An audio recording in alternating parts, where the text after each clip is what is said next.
Hello my dear student of class 10th, welcome to the online classes of Balangir Public School. Today in this video, we will learn a new chapter of biology, that is our environment. We have heard the word environment often being used on the television, in newspaper and by people around us. So what is an environment? Environment is the sum total of all the external factors, substances, living being and condition that surrounded an organism and influence the same without becoming its part. And simply the term environment means to surround. Hence, the surrounding in which the living organism live constitute their environment. The environment influences the organism and the organism also influence their environment. Among all the living organisms, human beings have the greatest ability to transform the environment. Hence, the protection of the environment depends on how responsibly the human being behave towards it.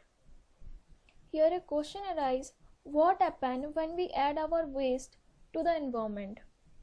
The increase in the human population has placed an increasing demand on the environment in terms of resources and their utilization.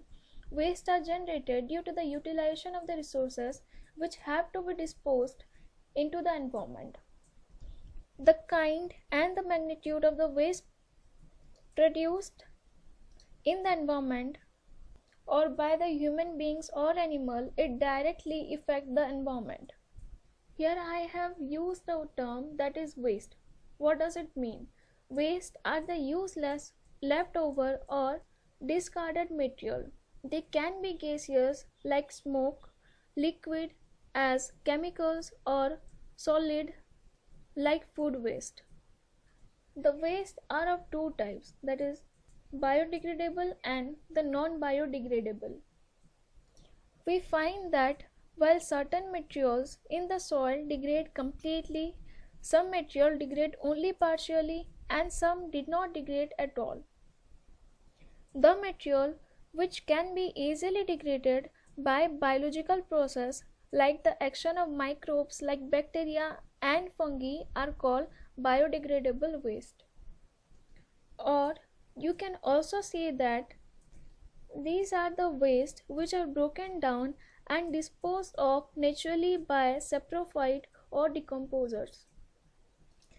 The example of biodegradable waste are leaves, pieces of wood, peels of fruits and vegetables, cotton cloth, jute, etc. The materials that are not easily broken down into simpler substance by the biological force over a period are called non-biodegradable substance. Or you can also say non-biodegradable waste are the waste which cannot be broken down by the decomposers or cannot be broken into simpler harmless substances in the nature. Such substances stay for a long period of time in the soil and adversely affect the environment. For example, aluminium, plastic, glass, pesticide, etc. Here a question arises, why do certain substances get easily acted upon by the microbe and get converted into simpler substance while others do not? This is because when microbes acted or act upon an organism, they secrete a digestive juice containing enzyme. These enzymes break down the organic compound into simpler substance which can be absorbed by the microbe to obtain energy. However, substances like polythene or nylon, which are man-made substance, cannot be acted upon by the microbes or any fungi because they do not have any natural enzyme to break down this substance into the simpler component. The non-biodegradable substances can be broken down under condition of very high temperature and pressure, but such conditions are not desirable as they are harmful to the environment. Our next subtopic is ecosystem and its component. What is ecosystem? Ecosystem is the interaction between living and non-living organisms. Thus, an ecosystem has two components, that is living or the biotic component and the non-living or the abiotic component. The biotic component is constituted by plant, animals, human, microbes, etc. And the abiotic component comprises of the physical factors like temperature, rainfall, wind, soil, minerals, water, etc. For example, if you visit a garden, you will find different plants such as grasses, trees, flower-bearing plant like rose, jasmine, sunflower, and animals like frog, insect, and bird. All these living organisms interact with each other, and their growth, reproduction, and other activities are affected by the abiotic component of the ecosystem. Other type of ecosystem are forest, pond, and lakes. These are the natural ecosystem. In garden, crop field, artificial lakes, and aquarium are the man-made or the artificial ecosystem. We know that organisms are grouped as the producer, consumer, and decomposers according to the manner in which they obtain their substance from the environment. Organisms in the ecosystem can be called as producer if they prepare their own food by using solar energy through the process of photosynthesis. Producers like green plant are very important in an ecosystem because they are the one that tap the solar energy and converted it into the chemical energy to made available to the organism are called the consumer. Or you can also say consumer are the organism which depend upon the producer for food. The consumers are essentially heterotrophs and can be herbivore, carnivore, and omnivores.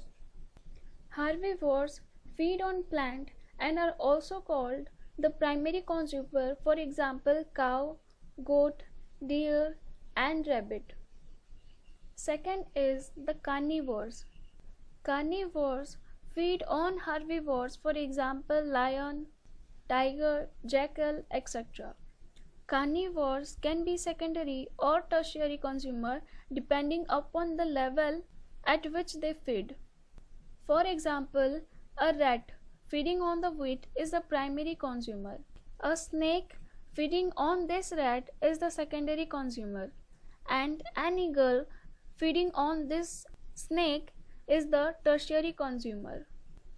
Certain organisms like rat, bear, crow, lizard, etc. are both carnivores as well as the herbivores, and they are called as the omnivores. So they eat both the plants and animal, like example human and crocodiles. Sorry, it's cockroaches. Cockroaches can eat both the plants and animal. Next is parasite, a plant or an animal organism that live in or on another. You can also say it as host and takes its nutrition or nourishment from that other organism and share food and shelter. Apart from the herbivore, carnivore, and omnivores, an ecosystem also has organisms like fungi and bacteria that are called the decomposers. Decomposers break down the complex organic material in the ecosystem into the simpler inorganic form that can be readily consumed by the plant and utilized in their bodies for the various metabolic activities. Some of the byproducts of the metabolic activities are used by the microorganism, while some gases like carbon dioxide and ammonia are returned to the atmosphere. The organic matter that is acted upon by microorganisms could be dead plant and animals, or maybe any animal excreta, leaf litter, etc. Thus, the microbes help in keeping our environment clean. These microbes help to replenish the soil with nutrients and play a very crucial role in the nutrient recycling. Hence, it can be rightly said, without the decomposers, the sustenance of the life is not possible. In this video, we have read about environment. The second is biodegradable and non-biodegradable substances. Third is we have read about ecosystem, the constituent of ecosystem, that is biotic and abiotic component. Next is natural and artificial ecosystem, and at last we have discussed about the producer, consumers and decomposers. That's all for today's video. Thank you.